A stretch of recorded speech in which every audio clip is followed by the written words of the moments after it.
बाबा खूप बोर होत आहे, काहीतरी नवीन फ्रेश ऑर्डर करा ना. माझ्याकडे एक सरप्राईज आहे. गोकुळचा आस्वाद परंपरेचा गोकुळ आईस्क्रीम सोबती प्रत्येक क्षणाचा गोकुळ आईस्क्रीम. नमस्कार, सकलमध्ये आपलं स्वागत आहे.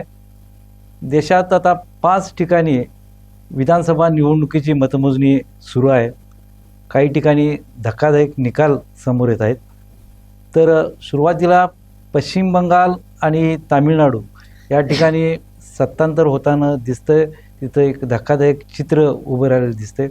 त्यानंतर केरळमध्ये सुद्धा सत्तांतर, म्हणजे काँग्रेसचे तिथं जागा निवडून येताना दिसत आहेत. आणि आसाममध्ये भाजपनं आपली स्थिती मजबूत ठेवली आहे, कायम ठेवली आहे, आणि पुदुचेरीमध्ये भाजप आघाडीवर आहे. आणि या सर्व निवडणूक निकालांवर चर्चा करण्यासाठी आपल्यासोबत नेहमीप्रमाणे आहेत डॉक्टर श्रीराम पवार सर नमस्कार. सुरुवातीला आपण पश्चिम बंगालच्या बाबत आपण चर्चा करूया, कारण पश्चिम बंगालकडं संपूर्ण देशाचं लक्ष लागून राहिलं होतं. ते निवडणुकीचं एक बॅटलफील्ड झालं होतं. भारतीय जनता पक्ष विरुद्ध तृणमूल काँग्रेस, ममता बॅनर्जी यांच्यामध्ये ही लढाई होती. आणि यातमध्ये आता सध्या चित्र असं दिसतंय, निकाल आत्ता सध्या सुरू आहेत, चित्र नंतर स्पष्ट होईल. पण आता दिसते की तिथं ममता बॅनर्जीचा TMCचा बालेकिल्ला उद्ध्वस्त झाल्याचं चित्र दिसतंय. माझ्यासमोर एक 3 मुद्दे, 3 फॅक्टर त्यामध्ये समोर दिसत आहेत. तर या निवडणुकीचा अर्थ कसा लावायचा, काय लावायचा, त्याचा पहिला मुद्दा असा आहे की यामध्ये अँटी इन्कम्बन्सी फॅक्टर दिसतो. कारण 2011 पासून ममता बॅनर्जीचं सरकार आहे तिथं आहे, किंवा त्यांना सत्ता तिथल्या लोकांना ती बदलायची आहे. विरोधकांचा जो आरोप आहे की या ठिकाणी यंत्रणेचा विजय झाला, म्हणजे ED असेल, CBI असेल किंवा SIR असेल, या सगळ्या काय घटना घडामोडी आपल्याला माहीत आहे. आणि तिसरा महत्त्वाचा मुद्दा म्हणजे भाजपनं जी काय रणनीती इथं अप्लाय केली होती, जी वापरली होती, तर तुम्ही या निवडणुकीचं, या निकालाचं कसं विश्लेषण करणार, काय अर्थ लावाल याचा? पश्चिम बंगालमधली निवडणूक सगळ्या देशाचं लक्ष होतं, स्वाभाविक आहे. कारण ममता बॅनर्जींनी ज्या प्रकारे मागची 15 वर्षे तिथं आपली पकड ठेवली आहे, आणि त्याला चॅलेंज BJP ग्रॅज्युअली करतोय. 3 जागांवरून आता ते जवळपास 180च्या पुढे नक्कीच जागा मिळवतील अशा एका टप्प्यावर दिसत आहेत. आणखी निकाल माहीत नाही, बरोबर. पण आता जे 189 जागा वगैरे त्यांना दिसत आहेत. तर म्हणजे 3 जागांपासून 15 वर्षाच्या अंतरात इतके लांब उडी मारणं हे सोपं नाही. याचं एक कारण असं दिसतंय की भाजप प्रयत्न करायचं सोडत नाही. भाजपला मोठा पराभव पत्करावा लागला. भाजपनं सगळी ताकद लावून सुद्धा पराभव पत्करावा लागला. म्हणजे मागची निवडणूक हे खरं तर बंगालच्या राजकारणातलं एक मोठं वळण म्हणता येईल असं होतं. बंगालमध्ये मागची 2021ची विधानसभा निवडणूक, बंगालच्या राजकारणाचे 3 मेजर टप्पे आपल्याला पडता येतात. एक पहिला पूर्ण काँग्रेसच्या डॉमिनन्सचा टप्पा, तेव्हा डावे पक्ष त्यांना विरोध करत होते. एका टप्प्यावर काँग्रेस सत्तेबाहेर गेला आणि डाव्यांचा इतका पक्का बालेकिल्ला झाला पश्चिम बंगाल, की डाव्यांना तिथनं हटवणे जवळजवळ अशक्य अशी गोष्ट तयार झाली. आणि मग डाव्यांचा 25-30 वर्षाचा कालावधी सातत्याने 2011 पर्यंत डावेच, ज्योती बसू पदे काळात, त्यानंतर बुद्ध भट्टाचार्य, आणि ते असे पक्के बसले आहेत असं वाटत असताना ममता बॅनर्जींनी त्यांना धक्का दिला. आणि ममता बॅनर्जी हे अचानक समोर आलेलं नाही. अचानक म्हणजे त्यांना पार्श्वभूमी आहे, पण निवडणूक जिंकली ते टिकवतील का? कारण त्यांनी ज्या प्रकारे निवडणूक जिंकली होती, सिंधू, नंदीग्राम वगैरे तिथली जी आंदोलनं वगैरे, त्या पार्श्वभूमीवर ती निवडणूक जिंकली होती, ते टिकवतील का? तर 15 वर्षे त्यांनी जवळजवळ पोलादी पकड बंगालवर ठेवली, आणि आता ती पकड ढिली झाल्याच दिसते. बंगालमध्ये भाजप सत्तेवर येणं हे वन ऑफ आहे का?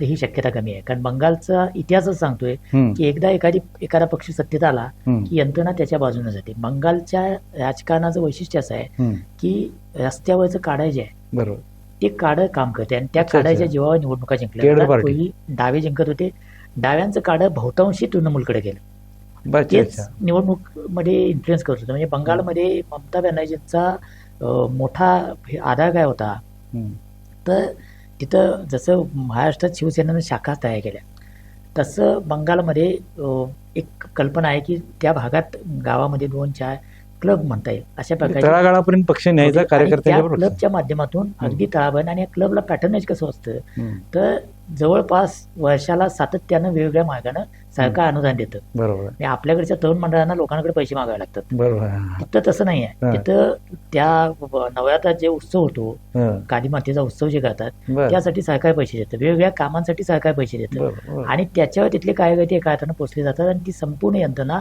एकीकडे डाव्यांकडे होती, त्यापेक्षा जास्त पकड ममतानी बसवली. आणि आता आपण बघायचं की हे जर भाजपची सत्ता आली तर ही यंत्रणा तिकडे जाते का? तसं झालं तर भाजप तिथं दीर्घकाळ याची होऊ शकतो. त्या अर्थानं बंगालमधली शिफ्ट माझ्या मते मोठी आहे. आता हे का घडलं? अँटी इन्कम्बन्सी हा फॅक्टर आहेच, म्हणजे काय तो नाकारायचं कारण नाही. 15 वर्ष कोणतंही सरकार, कोणती व्यक्ती राज्य करते तेव्हा त्याच्यामध्ये अँटी इन्कम्बन्सीचा फॅक्टर तयार होतो, प्रतिकूल मत तयार होतं. पण ती प्रतिकूल मतावर स्वार होण्यासाठी यंत्रणा, नेता, कार्यक्रम सगळं लागतं. आणि भाजपने ते सगळं द्यायचा प्रयत्न केला. भाजपनं नेता म्हणून शुभेंदू अधिकाऱ्यांसारखा पूर्वीचा ममता बॅनर्जींचा सहकारी त्यांच्याकडे आला. मागच्या निवडणुकीत झालेल्या चुका, म्हणजे मागच्या निवडणुकीत भाजपला यश मोठं मिळालं, तुलनेत यश मोठं मिळालं. बरोबर. पण झालेल्या चुका पूर्णपणे त्यांनी सुधारल्या. मागच्या निवडणुकीत भाजपनं ममता दिदींच्या विरोधात प्रचार केला होता. टार्गेट ममता बॅनर्जींना केलं होतं. ममता बॅनर्जी या पर्सनॅलिटीला टार्गेट केलं होतं, जे देशाच्या पातळीवर विरोधक मोदींना टार्गेट करून जी चूक करतात ती चूक पश्चिम बंगालमध्ये भाजपने केली होती. हे पंतप्रधान दीदी व दीदी सारखं काही त्यांनी जे काही केलं त्या निवडणुकीच्या काळात ते सगळं अंगावर आलं. आणि मग त्याच्या विरोधात हा बंगालचा अपमान, हा बंगालच्या दिदीचा अपमान, अशा प्रकारच्या अस्मितेचा मुद्दा ममता बॅनर्जींना करता आला. त्यांना अपघात झाला होता, त्या ते बँडेज बांधून फिरल्या आणि त्याचा फायदा त्यांना मोठ्या प्रमाणावर झाला. यावेळेला ममता बॅनर्जींना टार्गेट केलं नाही, यावेळेला टार्गेट सरकारला केलं. मधल्या काळामध्ये झालेले महिलांवरचे अत्याचार, भ्रष्टाचार, औद्योगिक वाढीचा कमी झालेला बेरोजगारी, या मुद्द्यावर भाजपनं भर दिला. आणि एका अर्थानं हे मुद्दे पुढे आणणं ही चांगली गोष्ट होती. दुसरा जो भाग आहे की भाजपचा ध्रुवीकरणाचा जो पॅटर्न आहे, हिंदू विरुद्ध मुस्लिम, हिंदू कार्ड, ते त्यांनी मागच्या वेळेला जय श्रीराम अशी घोषणा देत खेळलं. पण बंगालमध्ये असं लक्षात आलं की जय श्रीराम ही घोषणा रेझोनेट होत नाही. आता निकाल लागल्यानंतर पुन्हा ती घोषणा जोरात आहे, तो भाग वेगळा.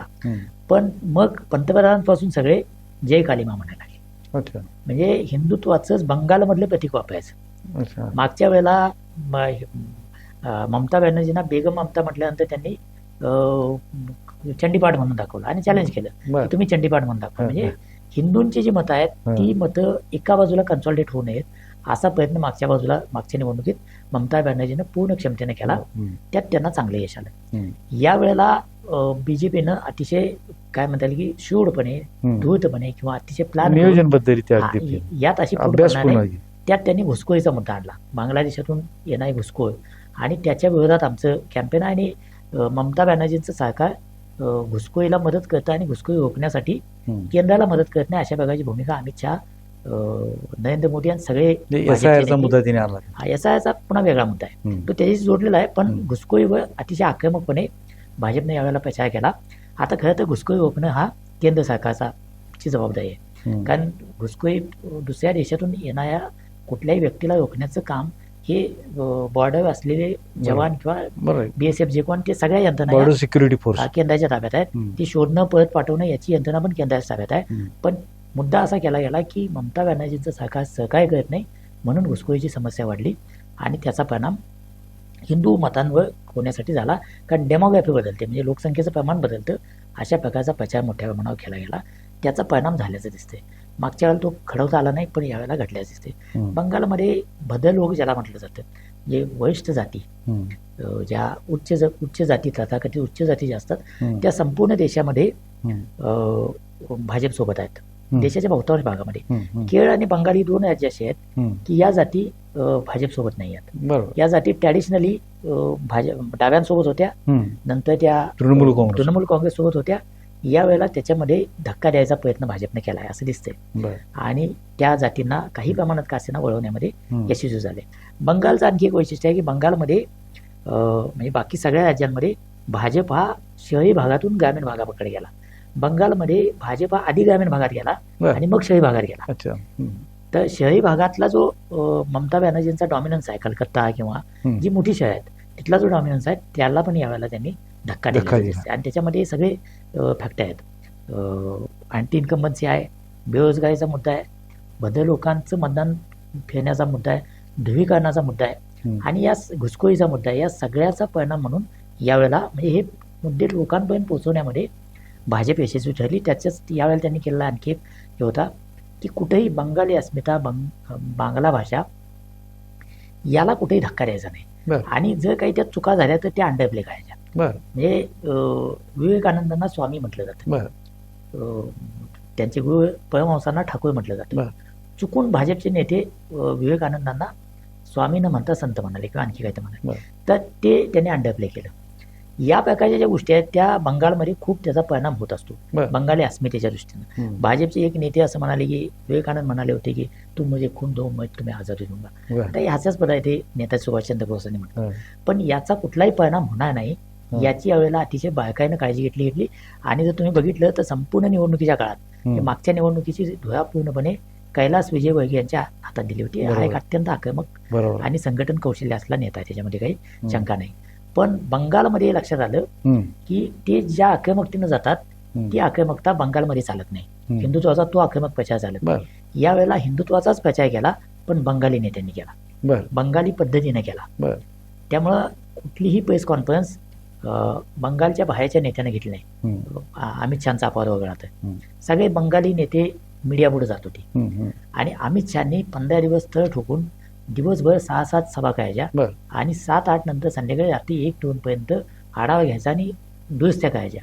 हे जे काम केलं मला वाटतं की याचा परिणाम झालेला दिसतो. म्हणजे देशाच्या इतर भागामध्ये हिंदुत्वाची जी स्ट्रॅटेजी वापरली ती त्यापेक्षा त्यांनी वेगळी वेगळी स्ट्रॅटेजी त्यांनी बंगालमध्ये वापरली. बंगालमध्ये म्हणजे तुम्ही म्हणल्याप्रमाणे त्यात अँटी इन्कम्बन्सीचा फॅक्टर दिसतो. म्हणजे प्रतिकूल परिस्थिती तयार झाल्यानंतर सुद्धा त्यावर स्वार कसं व्हायचं हे बीजेपीने ठरवलं.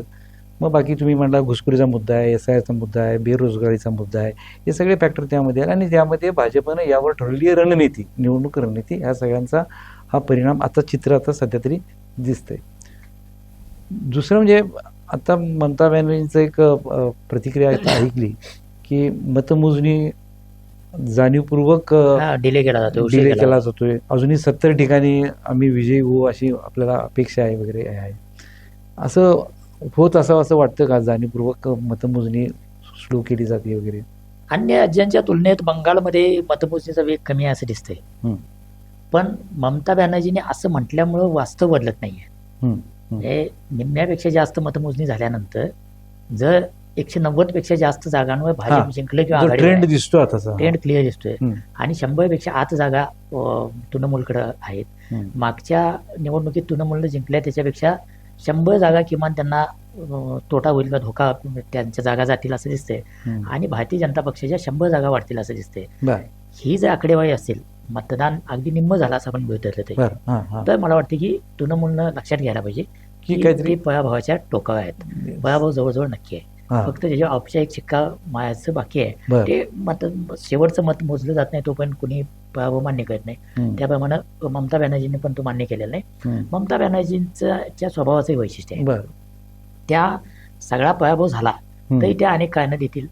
मग EVMचं कारण असू शकतं, SIRचं कारण असू शकतं, भाजपनं पराभवाला काही कारण द्यावी लागतात. यावेळेला अनप्रेसिडेंटेड यंत्रणा तिथे आणल्यात. अशा प्रकारे केंद्राच्या यंत्रणा एखाद्या राज्यामध्ये कधीच येत नाहीत, त्या आणल्यात. SIRच्या ज्या मुद्द्यावर चर्चा केली जाते आणि त्याच्या निवडणुकीनंतर पुन्हा आरोप होतीलच, तर SIR ज्या पद्धतीनं बंगालमध्ये राबवलं तसं भारतात कुठेही राबवलं गेलं नाही. म्हणजे मतदान होईपर्यंत लक्षात येत नव्हतं की ही जी बाजूला केलेली मतं आहेत त्यांना मतदानाचा अधिकार मिळणार की नाही. निवडणूक पण चालू आहे आणि मतदानाची फेर तपासणी पण चालू आहे. असा अजब कारभार निवडणूक आयोग करत होतं.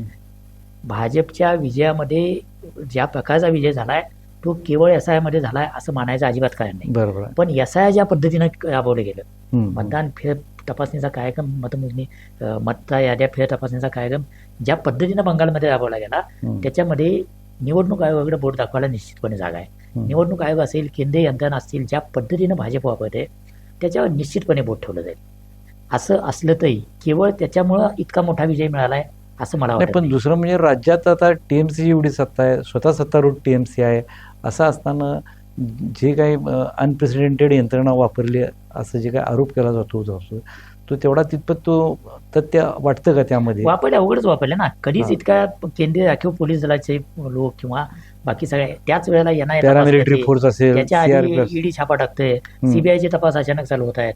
हे सगळं काय सांगते? म्हणजे निवडणुकीच्या तोंडावर या सगळ्या गोष्टी, आयपॅकच्या कार्यालयावर निवडणुकीच्या तोंडावर छापा टाकला. हा. तिथं ममता बॅनर्जी जाऊन ते सगळा लॅपटॉप वगैरे ताब्यात घेतले. सुप्रीम कोर्टात त्याच्यावर बर. हे चालू आहे, सुनावणी चालू आहे. तर हे जे काय आहे याच्यातून दिसतंय काय, तर सगळ्या माध्यमातून सरकारला ममता बॅनर्जींना खोड्यात अडकवायचं. बर. आणि ते भाजपनं केलं. यंत्रणांचा वापर केला नाही असं भाजप म्हणू शकत नाही, इतका तो उघड वापर आहे. बर. पण केवळ त्यामुळे निवडणूक जिंकली, केवळ SIR मुळे जे निवडणूक जिंकली असं म्हणणं थोडंसं कठीण आहे. कारण SIR मुळे एकूण मतं गेली असतील तर किती 2-3 त्या टक्क्याचा फरक पडू अल्पसंख्याक मतामध्ये फूट पडली किंवा शकतो. तो फॅक्ट आहे, मी येतो त्याच्याकडे. हा. SIR मुळे साधारण 2-3 टक्क्याचा फरक पडू शकतो. बरोबर. ममता बॅनर्जींना साधारण 8 ते 10 टक्क्याचं लीड होतं निवडणुकीच्या आधी. म्हणजे ममता बॅनर्जींना मागच्या निवडणुकीमध्ये पडणारी मतं आणि भाजपला पडली मतं याच्यामध्ये 10% 8-10% अंतर आहे. तर 2-3 टक्के मतं बदलल्यामुळं किंवा कमी झाल्यामुळं SIR मध्ये सगळीच्या सगळी मतं ममता बॅनर्जींचीच गेली असं म्हणायचं कारण नाही. बरोबर. मुस्लिम मतं मोठ्या प्रमाणावर कापली गेली आणि ती प्रामुख्यानं ममता बॅनर्जींनाच पडणार होती किंवा त्यांचा मतपेढी आहे हे काय. बरं. पण दुसऱ्या बाजूला मतुआ कम्युनिटी मतं मोठ्या प्रमाणावर कापली गेली आणि मतुआ कम्युनिटी मागच्या 2-3 निवडणुकांमध्ये सातत्यानं भारतीय जनता पक्षाला मतं देते असं मतदानोत्तर जे काही अभ्यास समोर येतात त्याच्यामध्ये आपल्याला दिसलं आहे. तर ती पण मतं कापली गेली. म्हणजे काही प्रमाणात भाजपची पण मतं SIR मध्ये कापली गेली, पण ममता बॅनर्जींची ती जास्त कापली गेली. त्याचा परिणाम झाला असेल, पण तो इतका मोठ्या प्रमाणावर झाला का हे आता प्रत्यक्ष पुढची आकडेवारी आल्यानंतर दिसेल. दुसरा जो मुस्लिम मतदारांचा प्रश्न आहे, बरोबर, SIRचा एक परिणाम त्याच्यावर झाला. पण ममता बॅनर्जींच्या 2 मतपेढ्या आहेत की ज्याच्या आधारावर असं मानलं जात होतं, बहुतेक विश्लेषक आकडेवारीच्या आधारावर जे विश्लेषण करतात डाटाच्या आधारावर, त्यांचं म्हणणं असं होतं की 26-27% किंवा 30% आसपास बंगालमध्ये मुस्लिम मत आहेत. आणि त्याला काही प्रमाणात OBC किंवा काही प्रमाणात ज्याला आपण भद्रलोक म्हणतो, या सगळ्यांचं कॉम्बिनेशन आणि हिंदूंमधली काही मतं ही जर मिळाली तर 42-43% घरात ममता बॅनर्जी सहज जातात आणि त्यांना मग रोखणं अशक्य आहे. आणि त्यात महिलांचा फॅक्टर मोठा आहे. ममता बॅनर्जींच्या संदर्भात एक गोष्ट लक्षात ठेवली पाहिजे की देशभरात महिलांचं मतदान मोदींना अधिक प्रमाणात मिळतं, पण पश्चिम बंगालमध्ये सातत्यानं ममता बॅनर्जींनाच महिलांचं मतदान अधिक मिळतं. अक्रॉस कास्ट, अक्रॉस रिलिजन, सगळ्या जातींमध्ये, सगळ्या धर्मांमध्ये ममता बॅनर्जींना भाजपपेक्षा किंवा पूर्वी डाव्यांपेक्षा जास्त महिलांचं मतदान मिळत होतं. याचं कारण महिलांची मतपेढी त्यांनी व्यवस्थित कल्टिवेट केली आहे. त्या केंद्रात मंत्री असल्यापासून महिलांची फायर ब्रँड लीडर आणि महिलांचे कॉज, म्हणजे पहिलं त्यांचं जे मोठं आंदोलन होतं 74च्या वेळी जयप्रकाश नारायणच्या वेळी आणि जनता पक्षाच्या काळामध्ये त्यांनी त्यावेळेला त्या विद्यार्थी नेतृत्व होतं जयप्रकाश नारायणच्या काळामध्ये, त्यावेळेला ते फायर ब्रँड होता. पण त्यांचं जे पहिलं मोठं आंदोलन होतं काँग्रेस पक्षाची कार्यकर्ता म्हणून, ते त्यांनी टाटा नॅनो ते खूप नंतर ज्योती बसू मुख्यमंत्री असताना एका महिलेवर, मुलीवर अत्याचार झाला आणि तो करणारा डाव्या पक्षाशी संबंधित आहे असं म्हणून ती तक्रार सांगण्यासाठी त्या ज्योती बसूंकडे गेल्या होत्या. त्यांना ज्योती बसूंची भेट झाली नाही आणि त्यांना पोलिसांनी अक्षरशः त्या रायटर्स बिल्डिंग त्यांचे जे हे आहे म्हणजे सचिवालय, मंत्रालय, सत्तेचं केंद्र जे आहे तिथून त्यांना अक्षरशः हाकलून काढले गेले. आणि तेव्हा त्यांनी असं सांगितलं की मी मुख्यमंत्री म्हणूनच परत येणार. हे जे ममता हे जे ममता बॅनर्जींचं काय म्हणता येईल की ध्येय आहे किंवा पर्सनॅलिटी आहे त्यातून दिसते की आणि महिलांच्या हक्कासाठी भांडायचं. त्या ममता बॅनर्जींवर मागच्या 5 वर्षामध्ये महिलांच्या अत्याचार, महिलांवरचे एकापाठोपाठ एक होत आहेत आणि त्याच्याकडे मात्र पूर्वी जे सत्ताधारी पक्ष जी कारणं देत होते त्या प्रकारची कारणं ममता बॅनर्जी द्यायला लागलेत हे मला वाटते कुठेतरी त्यांच्या पर्सनॅलिटीला धक्का होतो. तर ममता बॅनर्जींची ही जी एक मतपिढी आहे महिलांची, त्यात काही प्रमाणात यावेळेला BJPला वाटा मिळाला असण्याची शक्यता आहे. आणि दुसरी जी मुस्लिमांची मतपिढी आहे त्याच्यामध्ये यावेळेला 2-3 फॅक्टर आले. तो जो एक नेता हुमायून कबीर आहे जो पूर्वी त्यांच्यासोबत होता, त्यानं बाबरी मशिदीची प्रतिकृती बांधायची आहे असं आहे निवडणुकीत जाहीर केलं. आणि असं जाहीर करणं याचा अर्थ उघडपणे हिंदू मुस्लिम मतांचं डिवाइड होणं आणि त्याचा भाजपला फायदा होणं असा आहे. किंवा MIMचा सारखा पक्ष तिथं आला तर मुस्लिमांच्या मतांमध्ये 1-1.5-2% का असे ना फूट पडायला जागा तयार झाली. पण हिंदूंची मतं मात्र कन्सॉलिडेट व्हायला सुरुवात झाली. आणि यामध्ये जर आपण बघितलं तर भाजपची जी वाढ झाली आहे, म्हणजे पहिल्या 2 निवडणुकीतली वाढ आहे ती पूर्णपणे काँग्रेस आणि डाव्यांची मतं घेऊन झालेली वाढ आहे. काँग्रेस आणि डाव्या पक्षांना जी मतं मिळत होती 20-25% मिळून, ती सगळी मतं म्हणजे आता काँग्रेस आणि डावे मिळून 5-7% आत आली. ही जी सगळी मतं चंकच्या चंक जसाच्या तसा भाजपकडे गेला. भाजपचा मताचा मूळ आधार हा इथून आलेला आहे. आणि मग आता मुस्लिम मतामध्ये फूट पाडणं, महिलांचा काही भाग घेणं आणि या निवडणुकीमध्ये तृणमूल काँग्रेसची सुद्धा मतं मिळवणं, यातून आता भाजप 45-46% घात गेलेली. बरोबर. आणि मतं जर बघितली तर मला वाटतं अंतिम मताची आकडेवारी ही 1.5-2% फरक असेल. ममता बॅनर्जींना 1-2% मतं कमी पडतील, त्यापेक्षा खूप मोठा फरक असेल असं नाही. पण त्यासाठी केलेली भाजपची जी बांधणी आहे ती अतिशय स्मार्टली, अतिशय एफिशियंट, आणि ममता बॅनर्जींच्या जो जमिनीवरचं नेटवर्क आहे त्याला तोडीस तोड नेटवर्क उभं करून दिले आहे. आणि ते नेटवर्क काही ठिकाणी नसेल, म्हणजे भाजपचं नेटवर्क तोडीस तोड जरी म्हटलं ते ममता बॅनर्जींचं ज्या प्रकारचं नेटवर्क आहे तेवढं नेटवर्क बंगालमध्ये नक्कीच नाही आहे. बरोबर. तरी पण हा विजय मिळतोय याचा उघड अर्थ आहे की ममता बॅनर्जींच्या 15 वर्षाच्या कारभारावर कुठं ना कुठंतरी नाराजी तयार झाली आहे, आणि त्या नाराजीचा स्फोट या निवडणुकीत भाजपच्या बाजूने आलेला आहे. ठीक आहे, म्हणजे थोडक्यात नाराजी आहे, सगळं प्रतिकूल परिस्थिती आहे, अँटी इन्कम्बन्सी फॅक्टर आहे, यंत्रणेचा वापर आहे, आणि शिवाय हिंदुत्वाचा आक्रमक प्रचार, ह्या सगळ्या गोष्टींचं आणि भाजपचं एक त्यांनी केलेलं नियोजनबद्ध जे काही रणनीती जी आखली आहे, हे सगळ्याचा एकत्रित कंबाईन इफेक्ट म्हणजे आता त्यांचा ट्रेंड दिसतोय बीजेपीचा. थोडा पण आता तामिळनाडूकडे गेला, तिथं पण निकाल धक्कादायक. सगळ्या एक्झिट पोलने सांगितलं की डीएमके किंवा AIDMK, आणि विजय थलपतीनं त्यानं त्याच्या TVK पक्षानं अचानक एकदम मुसंडी तिने मारलेली आहे. म्हणजे मला तुझा नायक, म्हणजे आता तो कदाचित मुख्यमंत्री होईल, नेता म्हणजे अभिनेत्याचा नेता झाला, नायकवरनं मला आठवलं त्याचा जननायक हा चित्रपटावर त्याच्यावर जानेवारी होता बॅन केला होता. बॅन म्हणजे त्याला सर्टिफिकेट दिलं नाही. हा, मग तोच आता नायक होतोय, तोच आता मुख्यमंत्री होतोय. काय वाटतं मला, हे कसं काय चित्र बदलत? थलपती विजयचा परफॉर्मन्स या निवडणुकीतला आहे ना, तो धक्का देणार आहे.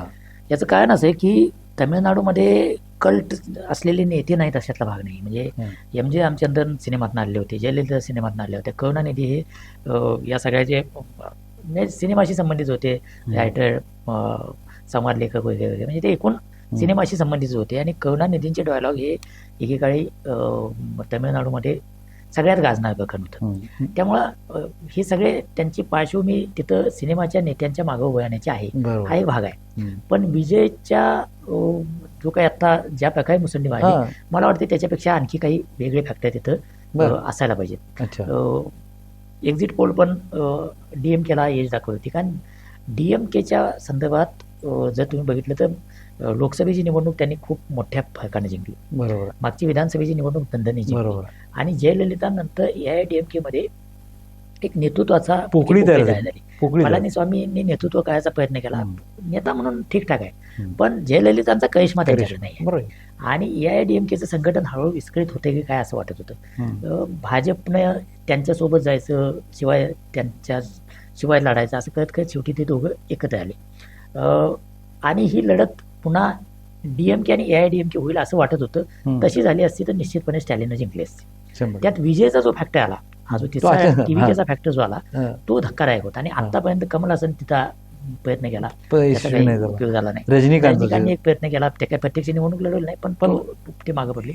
विजय या अभिनेत्यानं योग्य वेळी एंट्री केली. योग्य वेळी म्हणजे तो त्याच्या सिनेमातल्या करिअरच्या अगदी टोकावर आहे. म्हणजे तो आता निर्विवाद सुपरस्टार आहे. आणि त्यावेळेला तो असं म्हणाला की मी आता सिनेमात काम करणार नाही, मी आता राजकारणात. म्हणजे करिअरच्या टोकावर असताना तो MGR जयललिता हे मोठे नेते व्हायच्या आधी ते चळवळीत किंवा राजकीय पक्षात होते. MGR हे अण्णा डोळ्यांसोबत काम करत होते, करुणानिधींसोबत काम करत होते. करुणानिधींचं त्यांचं जमलं नाही तेव्हा ते स्वतंत्र झाले आणि त्यांनी AIDMK स्थापन केली. जयललिता या पूर्णपणे MGRच्या छत्रछायेतच वावरलेल्या होत्या. त्यांची नायिका, त्यांनीच उभं केलं, त्यांनीच मोठं केलं, त्यांनीच प्रोत्साहन दिलं. त्यामुळं त्यांना पण राजकीय पार्श्वभूमी होती, अचानक आलेली नाही. विजय हा अचानक समोर आला नाही. विजयची जी एंट्री आहे ना, तो थेट सिनेमातनं आला आणि तो म्हणजे त्या नायक सिनेमातला जसा ते जरा चित्रपटासारखंच घडलं. मुख्यमंत्री झाला हा. तसा तो जर मुख्यमंत्री झाला तर हा असा मुख्यमंत्री होईल. हा. त्यामुळं त्याच्याविषयी काही अंदाज करणंच कठीण आहे. हम्म. त्याच्या यशामध्ये मोठ्या प्रमाणावर दिसतात ते तरुण दिसत आहेत. म्हणजे अच्छा. एकच एक्झिट पोल, बरोबर मुद्दा बोलून. हा एकच एक्झिट पोल दाखवत होते की त्याला सर्वाधिक जागा मिळतील, म्हणजे विजयच्या TVK पक्षाला सर्वाधिक जागा मिळतील असं ऍक्सिस एकाच एक्झिट पोलनं दाखवलं होतं. 7:30 तिने उशिरा त्यांनी हा. त्यांची जी मतचाचणी आहे त्याच्यामध्ये असं दिसत होतं की पहिल्यांदा मत देणारी जी मुलं आहेत ती 18 ते 30 वर्षापर्यंत झालं. 18 ते 20 या वयोगटातली पहिल्यांदा मत देणारी जी मुलं आहेत त्याच्यामध्ये 64% मुलं ही त्याच्या बाजूने आहेत आणि 18 ते 40 याच्यामध्ये मॅक्झिमम लोक हे विजयच्या प्रेफर करतात, विजयला प्रेफर करतात. हम्म. हे धक्कादायक होतं. बरं. आणि 40च्या पुढे मात्र दमुकडं आहेत आणि 50च्या पुढे दमुकडे थंपिक आहेत. बरं. असं त्या मतचाचणीचं हे दाखवत होतं. आता जे आकडे बघितले तर जवळपास त्या दिशेने जाताना दिसत आहे. विजयचं अपील तरुणांमध्ये आहे, विजयचं appeal across caste, across religion महिलांमध्ये आहे. बरं. तर हे जे दोन फॅक्ट आहेत ते TVKला एकदम बूस्ट देणारे ठरलेले आहेत. असं वाटत होतं की हा तिसरा फॅक्टर आल्यामुळं त्याचा फायदा DMKला होईल. म्हणजे DMKच्या विरोधात सुद्धा एक अँटी इन्कम्बन्सी तयार झाली आहे बरोबर आहे. हा ते पण आहे. आणि ती अँटी इन्कम्बन्सी कॅपिटलाइज करण्यासाठीची ताकद AIADMK नाही. त्यामुळं ती जी मतं आहेत शिफ्ट तिकडे झाली. अँटी इन्कम्बन्सी जी मतं आहेत ती विजय घेईल आणि त्याच्यामुळे दमुकचा विजय सोपा होईल असं वाटत होतं. प्रत्यक्षात घडलं असं की AIADMKचे जे स्ट्रॉंग होल्ड आहेत हम्म. काही भागात त्यांचं संघटन अतिशय मजबूत आहे, त्या जागा त्यांनी राखल्या. हम्म. तिथं काही त्यांनी विजयला हात लावू दिला नाही बरं, बरं. किंवा DMKला पण घुसू दिलं नाही. त्या बरं. जागा त्यांनी राखल्या. त्यामुळे आता जे दिसतंय आपल्याला 60-65 जागांपर्यंत ते दिसत आहेत. बरं. ते त्याचं कारण हम्म. त्यांनी आपला स्ट्रॉंग होल्ड ठेवला आहे. हम्म. शहरी भागामध्ये हम्म. चेन्नई असेल किंवा मोठ्या शहरांमध्ये प्रामुख्यानं स्टॅलिन आणि त्याच्या पक्षाचं जे अपील आहे तिथं मात्र मोठा फटका विजयने दिला. बरोबर आहे. त्यामुळे DMKला मोठा फटका बसला, तुलनेत AIADMKला कमी फटका बसला. बरोबर आहे. हा. आणि मग जवळपास 100 किंवा त्यापेक्षा जास्त जागा हा. आता 105 जागा विजयच्या पक्षाला मिळतात असं दिसतंय 105. आणि 73-75 जागा जवळ 17ला तिथं मेजॉरिटी. 117ची मेजॉरिटी, 118ला मेजॉरिटी, 236 जागा आहेत एकूण. त्यामुळे 119ला ऍक्च्युली मेजॉरिटी आहे. त्यामुळे विजयच्या पक्षाला काही जागा कमी मिळतील. पण विजय हा जो फॅक्टर आहे हा दक्षिण भारताच्या राजकारणात नव्यानं अभ्यास करण्याचा अनपेक्षितपणे पुढे आलं. पहिल्यांदाच 49 वर्षानंतर असं घडतंय की ज्याला आपण ड्युपोली म्हणतो, दोनच पक्ष किंवा दोन आघाड्या, दमुकची आघाडी आणि अण्णा दमुकची आघाडी, याच्यामध्ये जे राजकारण चाललंय देशव्यापी पक्षांना तिथं काही स्थान नाही. आयदर तुम्ही दमुक सोबत समजोता का किंवा अण्णा दमुक सोबत समजोता का, अशीच परिस्थिती गेली 49 वर्ष आहे. त्या परिस्थितीला पहिल्यांदा छेद दिला जातोय आणि तिसरा अल्टरनेटिव्ह तिथं आलाय. बरोबर. तिसरा अल्टरनेटिव्ह आला असं म्हणायचं कारण काय आहे, तर हे दोन्ही पक्ष संपलेले नाहीत. म्हणजे बंगालमध्ये काय झालंय की डावे आणि काँग्रेस पाय संपले, त्यांची 1-2 जागा आल्या किंवा नाही अशा परिस्थितीत ते आहेत आणि तिथं भाजप आला. त्यामुळे पुन्हा तिथं भाजप आणि तृणमूल काँग्रेस असेच दोन पिलर आहेत, त्यांच्या भोवती राजकारण फिरणं आहे. तमिळनाडूमध्ये मात्र तिसरा पिलर उभा आलाय आणि 2 संपलेले नाही आहेत. म्हणजे दमुकची DMK सत्ता आहे, गेली, AIADMK आणि TVK आहे. दमुकची सत्ता गेली तरी 75 जागा जर दमुकनं मिळवल्या, 75 पेक्षा जास्त जागा मिळवल्या तर तो काही म्हणजे आव्हान अजून संपलेला नाही, शाबूत तो आहे. 60-65 जागा अण्णा दमुकनं मिळवल्या तरी तो संपलाय म्हणता येत नाही, तो आहे. आणि हा नवा फॅक्टर आलाय, हा पण बहुमत मिळवण्याची शक्यता कमी दिसते, बहुमतापासून मागे येईल. त्यामुळे पहिल्यांदाच तमिळनाडूमध्ये असं होतंय की कुणाला बहुमत मिळणार नाही आणि 3 पक्ष स्ट्रॉंग. तिथे कसं हे होईल सरकार स्थापन करताना? आता सगळ्यात मोठा पक्ष TVK आहे, विजयचा पक्ष आहे. त्यामुळं सरकार बनवण्याची संधी त्यालाच आहे. फक्त सर्वात मोठा पक्ष त्याच्यासोबत कोण जाईल, त्यांना निवडणुकीच्या आधी पण काँग्रेसशी समझोता करायचा प्रयत्न केला होता TVKनं. काँग्रेसनं नकार दिला. अण्णा दमुक सोबत आपला जुना समझोता आहे, त्यामुळे ते अण्णा दमुक नव्हे, दमुक सोबत जुना समझोता आहे, त्यामुळे ते दमुक सोबत गेले. कारण देशाच्या पातळीवर इंडिया आघाडीचं राजकारण आहे, त्याच्यामध्ये स्टॅलिन हा अतिशय आक्रमक भाजपचा विरोधक आहे. विजयची जी भूमिका आहे ती भाजपला पण विरोध आणि दमुकला पण विरोध अशी. म्हणजे त्याचे स्टेटेड पोझिशन काय आहे, तर आयडिओलॉजिकली माझा शत्रू भाजप आहे आणि राज्यामध्ये म्हणजे राजकारणामधला माझा शत्रू दमुक आहे. त्यामुळे तो दमुक आणि भाजप या दोघांच्याही पासून लांब राहू इच्छितोय, पण काँग्रेसला मात्र शत्रू म्हणत नाही.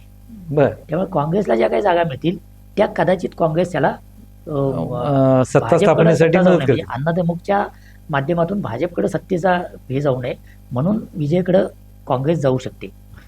किंवा अगदी एक्स्ट्रीम केसमध्ये भाजपला बाजूला ठेवून अण्णा द्रमुक आणि TVK अशी पण आघाडी होऊ शकते, कारण भाजपच्या तसे फार काही जागा आलेल्या नाहीत. म्हणजे यात अण्णा द्रमुकला जर फटका कोणामुळे बसला असेल तर भाजपमुळे बसला आहे तिथं. अच्छा. भाजपच्या अक्षरशः 2-4 जागा सुद्धा येतील किंवा येणार नाही त्या आघाडीमध्ये असं दिसते. हम्म. त्यामुळे भाजपला बाजूला ठेवायचं आणि TVK सोबत जायचं असा एक पर्याय अण्णा द्रमुक सोबत असू शकतो, कारण अल्टिमेटली म्हणजे थोडक्यात द्रविडी राजकारण हे तमिळनाडूचं राजकारण हे द्रविडी अस्मितेसमोरचं आहे. हम्म.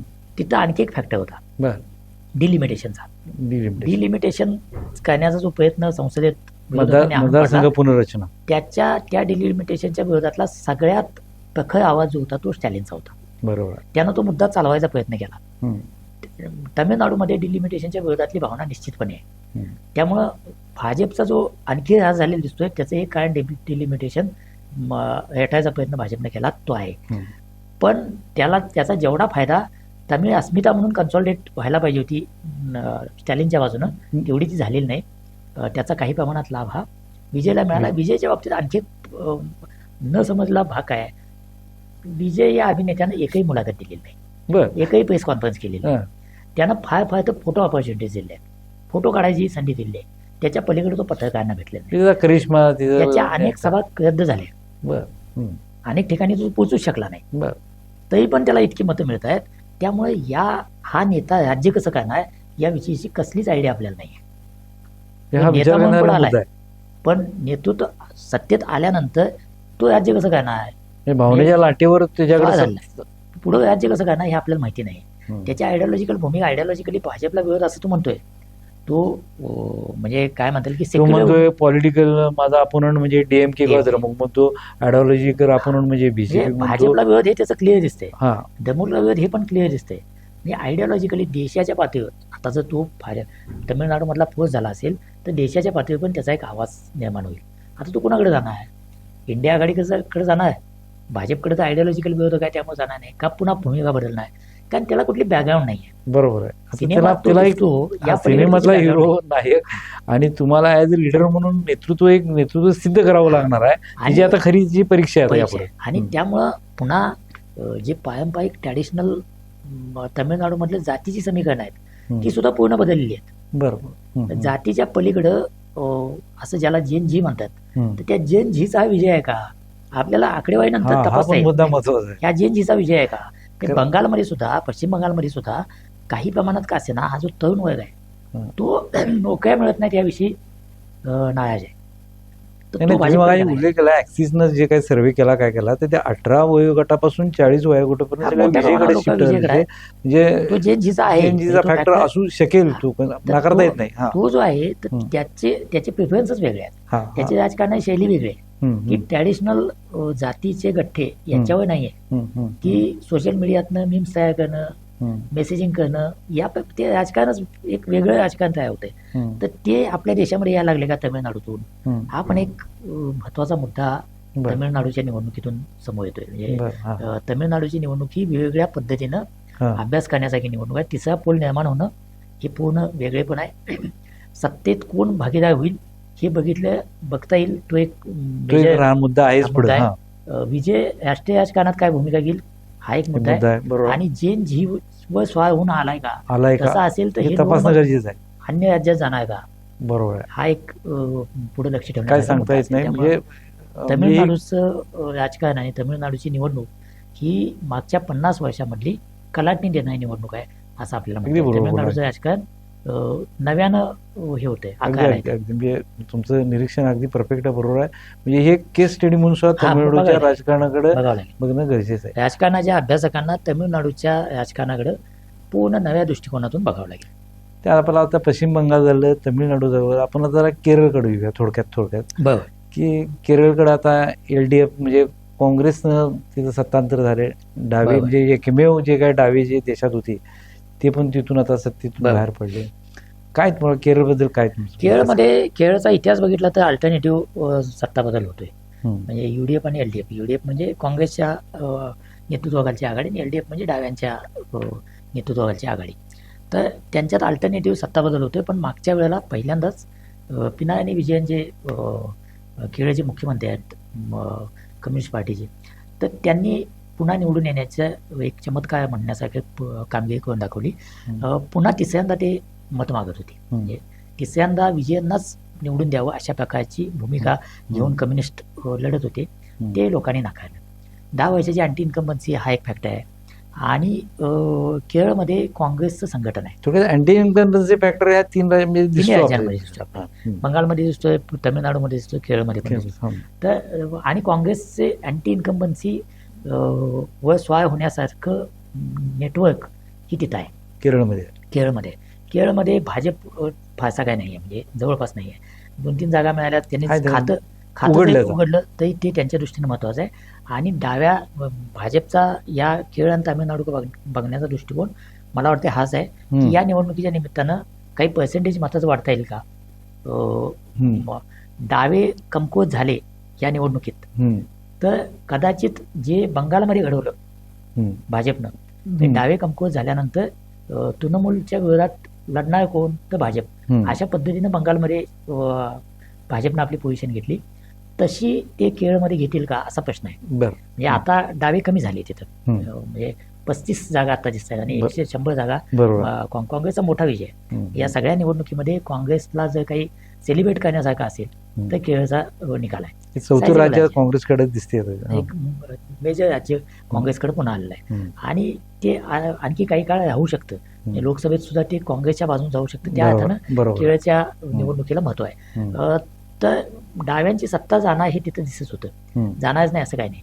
फक्त पिनारायणी विजयन यांची प्रतिमा म्हणजे कम्युनिस्ट पक्षाला एज फॅक्टर पण आहे. पण कम्युनिस्ट पक्षात जे कधी होत नाही ते केरळमध्ये झालं की एका व्यक्तीवर त्यांनी डाव लावला. एक कम्युनिस्ट हे कुठल्या व्यक्तीच्या मागे जाणारे पक्ष नाही आहे. ते अगदी कठोरपणे व्यक्तीला बाजूला करतात आणि पक्ष केरळ.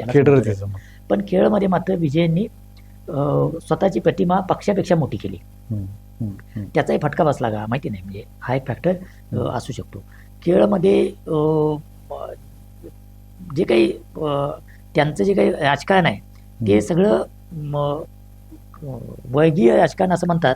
पण केरळमध्ये मात्र कम्युनिस्ट हे त्याच्या पलीकडचं राजकारण पण करतात. म्हणजे शबरीमाला मंदिराच्या संदर्भात जे कम्युनिस्ट पूर्वी तिथं महिलांना प्रवेश मिळालाच पाहिजे असं ठामपणे म्हणत होते, ते अलीकडच्या काळामध्ये नाही समाजाला काय वाटतं या प्रकारची भूमिका घ्यायला लागले आणि सुप्रीम कोर्टामधल्या निर्णयाकडे ते वेगळ्या पद्धतीने बघायला लागले. जितक्या पूर्वी कठोरपणे बघत होते तसं बघण्याचे झाले. म्हणजे तेही तडजोडीचं जे राजकारण आहे ते तिथं कम्युनिस्ट पण करायला लागले.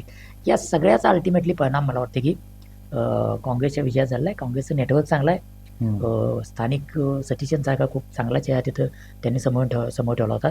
वेणुगोपाल जे सरचिटणीस आहेत त्यांचे, राजीव गांधीचे निकटचे सहकारी आहेत ते तिथलेच आहेत, शशी थरूर तिथलेच आहेत.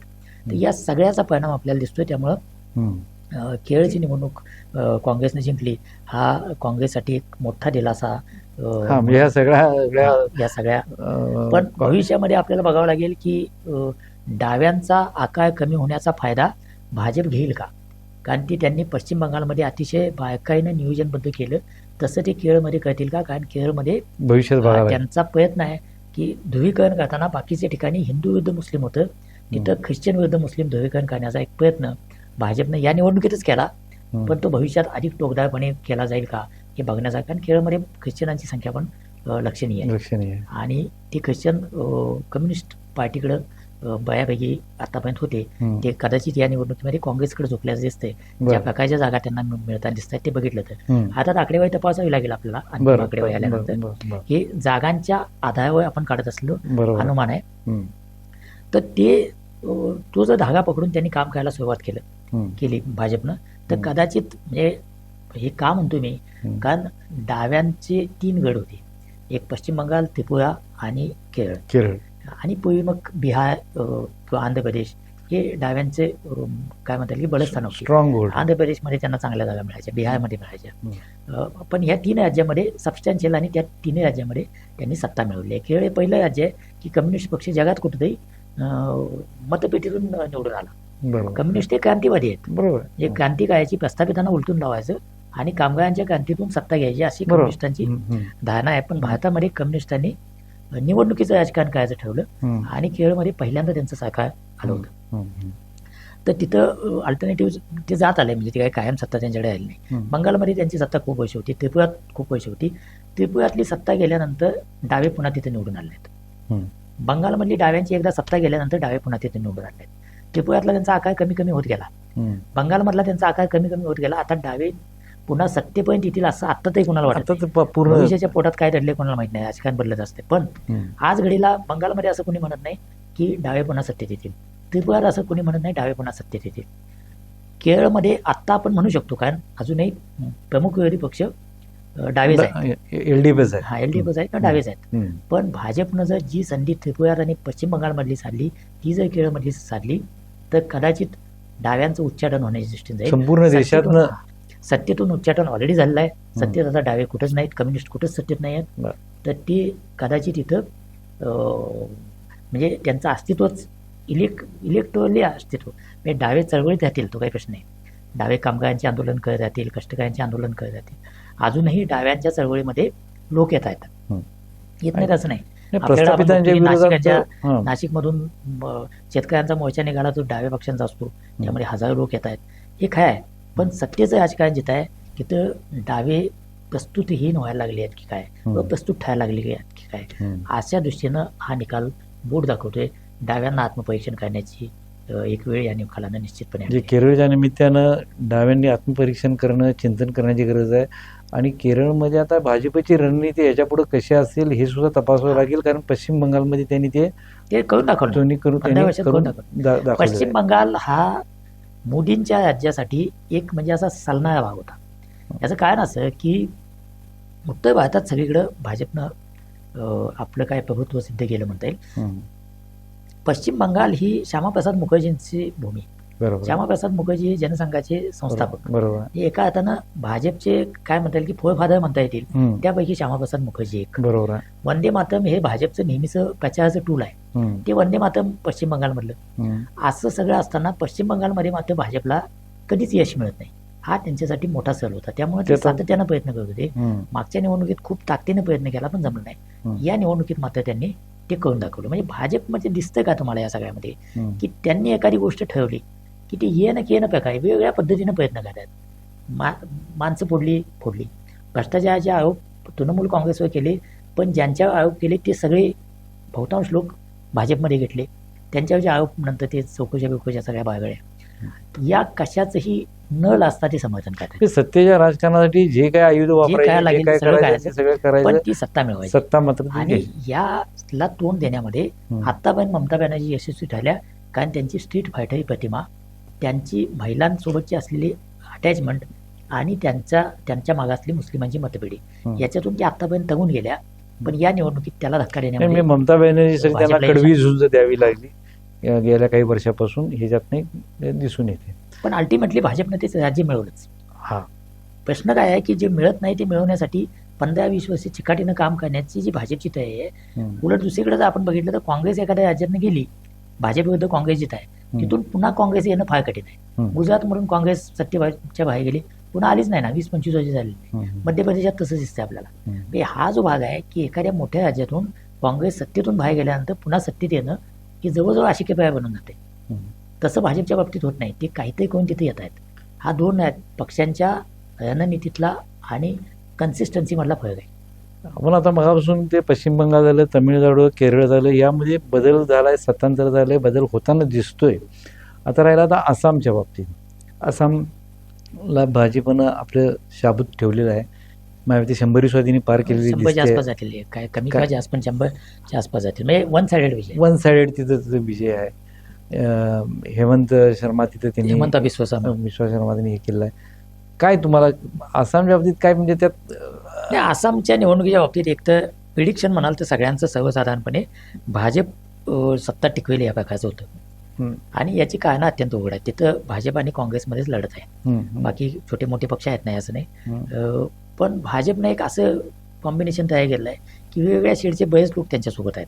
म्हणजे बोडोलँड ज्याला म्हटलं जाते, तिथले बोडो गटांचं प्रतिनिधित्व करणारे 2 पक्ष आहेत. त्या 2 पक्षांचा एकमेकांना अजिबात जमत नाही, पण ते दोन्ही पक्ष भाजपचे सहकारी आहेत.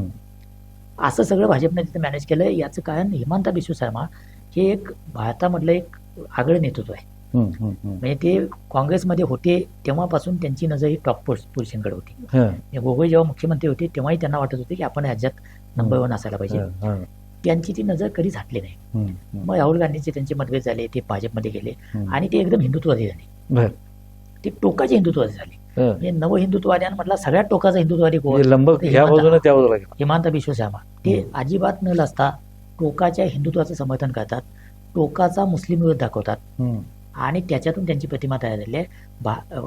आसाममध्ये मतदारसंघाची रचना ज्या पद्धतीने झाली आहे ना, हम्म. त्याच्यामध्ये एक 30-35 मतदारसंघ असे आहेत की ज्याच्यामध्ये भाजप निवडून येणं शक्य नाही. बर 31 मतदारसंघ असे बर आहेत. बर. कारण मुस्लिमांचा डॉमिनन्स प्रचंड आहे हम्म. आणि भाजपची भूमिका ही अत्यंत टोकाची मुस्लिम विरोधी त्या राज्यामध्ये आहे. हम्म. त्यामुळे त्यांनी रचनाच अशी केली आहे की त्या मतदारसंघामध्ये मॅक्झिमम मुस्लिम असतील बर. आणि बाकीच्या मतदारसंघामधली मुस्लिमांची संख्या कमी होईल. हम्म. हम्म. त्याचा फायदा म्हणजे अप्पर आसाम आणि लोअर आसाम म्हणतो ना, हम्म. क्लिअर कट डिव्हिजन तुम्हाला दिसेल. हम्म. हम्म. क्लिअर स्वीप एका भागामध्ये भाजपची दिसते आणि तिथं विरोधकांना स्थानच मिळत नाही. हम्म. हे हिमंता बिस्व शर्मांनी हम्म. ध्रुवीकरण अत्यंत तळागाळापर्यंत नेऊन पोहोचवलेला आहे. बर. त्याचा परिणाम आहे आणि ते दुसरं नेतृत्व उभं राहू देत नाहीत. हम्म. हम्म. विरोधाची स्पेस पूर्णपणे संपवण्याचं जे काय म्हणता येईल की कौशल्य राजकारण जे मोदींनी गुजरातमध्ये दाखवलं, त्याच तोडीचं हेमंत बिस्व शर्माने- हेमंत बिस्व शर्मा दाखवत आहेत. अर्थात हेमंत बिस्व शर्मांवर भ्रष्टाचाराचे खूप मोठे आरोप या निवडणुकीत पण झाले, पूर्वी पण झाले आहेत. त्यांच्या पत्नीवर अन्य देशांचे पासपोर्ट असलेला आरोप ऐन निवडणुकीमध्ये झाला. बर. त्याला त्यांनी खूप टोकाचं प्रत्युत्तर दिलं. अतिशय अभद्र भाषा बर.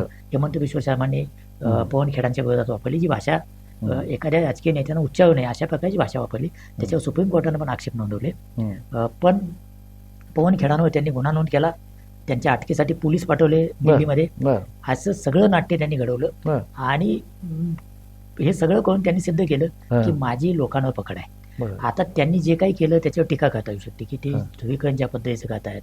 त्यांनी पवन खेडांच्या एक बदनामी जी केस आहे त्यासाठी ज्या प्रकारे त्यांचा पाठलाग करायचा प्रयत्न झाला तो करावा का? हम्म. ज्या प्रकारची भाषा त्यांच्याविषयी वापरली गेली बर. किंवा काँग्रेसचे अध्यक्ष मल्लिकार्जुन खरगेंविषयी त्यांनी जी विधानं केली बर.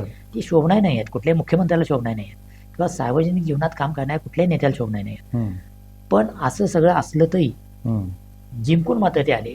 त्यांनी आपलं लोकांवरचं प्रभुत्व म्हणजे निवडून म्हणाले येण्याचं होते की कौशल्य दाखवलं. लोक मामांच्या वर, त्यांना मामा म्हणतात त्या आसाममध्ये, बर. तर लोक मामांच्या सोबत आहेत हे मी सिद्ध करेन, ते त्यांनी सिद्ध करून दाखवलं. त्यामुळे भारताच्या राजकारणात एक अशी फेज आहे की तुम्हाला जे नैतिक अनैतिक सार्वजनिक जीवनातली नैतिकता ज्याला म्हणतो त्यात टीका करण्यासारख्या अनेक गोष्टी आहेत, तशा असल्या तरी सुद्धा निवडून येता येतं. हा भारताच्या राजकीय व्यवस्थेत झालेला एक मोठा बदल आहे. बर. लोकांना मतदारांना त्याचं काही फार पडलेलं आहे असं दिसत नाही, त्यापेक्षा वेगळे फॅक्ट आहेत. अच्छा.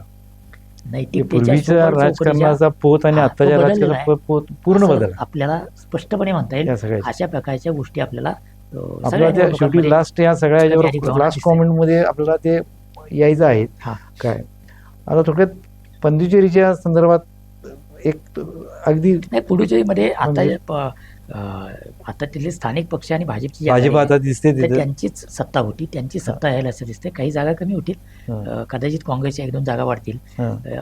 ते छोटं राज्य आहे हा. आणि अशी जी छोटी केंद्रशासित प्रदेशाची जी केंद्र आहे शासित. हम्म. त्यांचं सगळी दृष्टी केंद्राकडे असते. हम्म. कारण त्यांचं सगळं जगणंच केंद्राकडून केंद्रावर येणाऱ्या असतं. मदतीवर अवलंबून असतं. बरोबर आहे. त्यामुळे जोपर्यंत काँग्रेसची सत्ता होती हम्म. तोपर्यंत ही सगळी राज्य काँग्रेससोबत असायची. हम्म. काँग्रेसची सत्ता गेल्यानंतर ती राज्य भाजप किंवा भाजपसोबत आघाडी करणारे पक्ष त्यांच्यासोबत असतात. तोच कल तिथं आपल्याला दिसतो. म्हणजे तिथं काही खूप मोठी वेगळी अपेक्षा पण नव्हती. काँग्रेस जर समजा तिथे निवडून आली असती काँग्रेस आणि काँग्रेसची आघाडी, हम्म. तर तिथं धक्कादायक निकाल होता. तसा काही लागलेला नाही, अपेक्षेप्रमाणे निकाल अपेक्षित आहे. निकाल आहे. त्यामुळे पुडुचेरीचा निकाल अपेक्षित आहे. हा. आता मला एक शेवटचा एक असा प्रश्न विचारायचा आहे की विरोधी आता भाजपचं जवळजवळ देशामध्ये सगळीकडे घोडदौड चाललेली दिसते आहे. सगळे इंडिया आघाडी म्हणून जो काय विरोधी पक्ष आहे तो निष्प्रभ होतोय असं वाटतंय का तुम्हाला या सगळ्या ह्याच्यामध्ये? नाही, आता आपण राज्यानुसार त्याचा परिणामाची चर्चा केली की वेगवेगळ्या राज्यामध्ये या निवडणुकींच्या म्हणजे इमिजिएट विश्लेषण आपण केलं. याचा काय अर्थ आता काय असू सध्या शकतो? निकाल चालू आहे तर त्या पद्धतीने केलं आपण. हा, ते काय अर्थ लागू शकतो, का झालंय हम्म. आणि त्याचे त्या राज्यांवरचे परिणाम काय बघितले. देशाच्या पातळीवर हम्म. तुम्ही म्हणाल तसं त्याचे परिणाम आपण बघायला पाहिजेत. त्यातला एक परिणाम आहे की डाव्यांची सत्ता सगळीकडची गेली, गेलेलं. डावे अशक्त झाले, हा एक परिणाम आहे. दुसरा परिणाम आहे की भाजपच्या विरोधात अत्यंत आक्रमकपणे बोलणारे 2 प्रादेशिक पक्ष अशक्त झाले. एक तृणमूल काँग्रेस आणि दुसरा स्टॅलिन. म्हणजे जे कोऑपरेटिव्ह फेडरलिझमवर बोलतायत, केंद्र विरुद्ध राज्य, याच्यात राज्यांच्या बाजूने मांडतायत. हम्म. म्हणजे भाजपचा सगळा मोदी सत्तेवर आल्यानंतरचा सगळा जो आहे तो सेंट्रलायझेशनकडे आहे, केंद्राच्या हातात जास्तीत जास्त अधिकार घेण्याकडे आहे. आणि त्याच्या विरुद्ध भांडणारे जे मोठे सगळ्यात आवाज आहेत ते ममता बॅनर्जी आणि स्टॅलिन आहेत. बरोबर आहे. हे काँग्रेस तसाही देशव्यापी पक्ष आहे, बरोबर तो बोलतो फेडरलिझम, आहे. हा. पण हे दोन पक्ष म्हणजे शेवटी कुठलाही पक्ष संपत नाही आहे, म्हणजे त्याचा पक्ष दिवस संपत वाईट नाही. येतील. पण ह्या दोन पक्षांचा आवाज आकसला, या अर्थानं केंद्र आणि राज्य याच्यात राज्यांच्या बाजूनं भांडणारा आवाज आकसलेला आहे. अगदी बरोबर. त्यामुळं उद्या डिलिमिटेशनचे बिल पुन्हा जेव्हा येईल तेव्हा कदाचित परिस्थिती बदललेली असेल, तितक्या ताकदीने त्याला विरोध होईल का असा प्रश्न तयार होईल. त्या अर्थानं एक राष्ट्रीय राजकारणातले दोन प्रादेशिक पक्षांची ताकद कमी झाली. ही निवडणूकच खरं तर प्रादेशिक नेत्यांचा कस लावणार होती. बरोबर आहे. ममता बॅनर्जी, स्टॅलिन, विजयन कम्युनिस्ट नेते आहेत, पण स्थानिकच त्यांचा अपील केरळपुरतच आहे. हिमंता बिस्व शर्मा अपील आसामपुरत आहे. त्यामुळे या स्थानिक नेत्यांची कस लावणार ही निवडणूक होती. तर त्याच्यामध्ये असं दिसतंय की प्रादेशिक नेत्यांमध्ये भाजपच्या प्रादेशिक नेता टाकला, पण विरोधकांमधले प्रादेशिक नेते त्यांचा प्रभाव करिश्मा कमी झालाय असे निवडणूक दाखवते. त्या अर्थानं भाजपला एक म्हटलं तर फायदा पण आहे. इंडिया आघाडीला झटका आहे. आता इंडिया आघाडीमध्येच बंगालमध्ये काँग्रेस आणि तृणमूल काँग्रेस एकमेकाच्या विरोधात लढत होते. केरळमध्ये डाव्या आणि काँग्रेस एकमेकाच्या विरोधात लढत होते. त्यामुळे या 4 राज्यांनी एक केंद्रशासित प्रदेशाच्या निवडणुकीमध्ये भाजपची एनडीए आणि काँग्रेसच्या नेतृत्वाखालची इंडिया आघाडी अशी लढत नव्हती. बरोबर. असं असलं तरी सुद्धा या निवडणुकीच्या निकालानंतरचा जर परिणाम म्हणाल बरोबर तर इंडिया आघाडीमध्ये तडे जायला सुरुवात होईल असं दिसतंय. म्हणजे इंडिया आघाडी ही एकसंघ राहील अशी शक्यता कमी होईल या निकालानंतर. असा एक लास्ट कॉमेंट. आता निकाल चालू आहेत, होतील काहीतरी निकाल लागतील. राष्ट्रीय राजकारणाला जो मोल्ड तयार झाला होता की भाजप विरोधात इंडिया आघाडी, तर तो मोल्ड बदलेल अशा टप्प्यावर या निकालानं आणून ठेवलेला आहे. यानंतर पाठोपाठ पंजाबची निवडणूक होईल, उत्तर प्रदेशची निवडणूक येईल, कर्नाटकची निवडणूक येईल. त्यात हे अधिक स्पष्ट होईल की राष्ट्रीय राजकारण आणखी कुठल्या दिशेनं त्याची विभागणी होते. पण आता इंडिया आघाडीला हे काँग्रेसनं केरळ मिळवलाय, काँग्रेसला उभा देणार असेल. बाकीच्या राज्यात काँग्रेस यायची अपेक्षा काँग्रेसवाल्यांना पण नव्हती. त्यामुळे तिथं काही काँग्रेससाठी गमावण्यासारखं फार काही यात नव्हतं. पण इंडिया आघाडीला एकूण म्हणाल तर हा झटका आहे. त्यामुळे देशाच्या राजकारणाकडे पण, कारण ह्या निवडणुकीनंतर म्हणजे आत्ता जे कल दिसत आहेत त्याप्रमाणेच निकाल लागले तर देशातल्या 72% लोकसंख्या असलेल्या प्रदेशावर भाजपचं राज्य असेल. 72% लोकसंख्या असलेल्या देशावर भाजपचं राज्य, म्हणजे राज्य सरकार जी भाजपची आहेत ती 72% लोकसंख्या असल्या भारताच्या प्रदेशावर भाजपचं राज्य या निवडणुकीनंतर येईल. निकाल असाच लागला तर स्पष्ट दिसतं ना की भाजपचा प्रभाव प्रचंड प्रमाणात देशभर पसरताना असं या निकालात दिसते. म्हणजे त्याचा स्वाभाविकच राष्ट्रीय राजकारणावर त्याचे परिणाम होतील. जे 2024च्या निवडणुकीनंतर भाजप थोडासा लडखडतोय असं वाटत होतं, कारण बहुमत मिळवता आलं नव्हतं. बरोबर आहे. 240 जागा त्यांना चंद्राबाबू किंवा नितीश कुमार यांच्या दोघांच्या याच्यावर कुबड्यांवर ते सरकार तगलेलं आहे असं म्हटलं जात होतं. पण आता त्यांना निश्चितपणे कॉन्फिडन्स येईल की देशामध्ये आपल्याला आपला प्रभाव अजून कायम आहे, कारण त्यानंतरच्या सगळ्या निवडणुका त्यांनी जिंकल्यात. बरोबर. पाठोपाठ सगळ्या महाराष्ट्र जिंकला. 24ला जी परिस्थिती होती ती परिस्थिती पूर्ण आता बदललेली आहे. देशात त्याचा अर्थ ही परिस्थिती अशीच 29ला येईल का? काय सांगता 3 वर्षात राजकारण बदलत असते, राजकारण बदलत नवे प्रवाह तयार होतात. 3 वर्षापूर्वी कोणाला माहित होता? अजिबात नाही. अशा अनेक गोष्टी बदलत असतात. त्यामुळं 2029ला असंच असेल असं नव्हे, पण देशाचं राजकारण या 5 निवडणुकांनी निश्चितपणे बदललेलं आहे असं आपल्याला म्हणता येईल. ठीक आहे. म्हणजे आपण आता बरीचशी आता यावर चर्चा, ह्या आत्ताचे निकाल चालू आहेत, निकाल आणखीन काय पुढे चालू राहतील ते आपण रात्रीपर्यंत चित्र सगळं स्पष्ट होईल. पण एक 2-3 मुद्दे मला आपल्या सगळ्या चर्चेतून कळाले की या सगळ्या ह्याच्यातनं देशाच्या राजकारणाची दिशा बदलताना दिसते. दुसरं म्हणजे इंडिया आघाडी आत्ता या परिस्थितीत निष्प्रभ झालेली दिसते. सगळ्यात महत्त्वाचा मुद्दा तुम्ही सांगितला, सत्ता कारणाचा नवा मोल्ड या देशात तयार होतोय.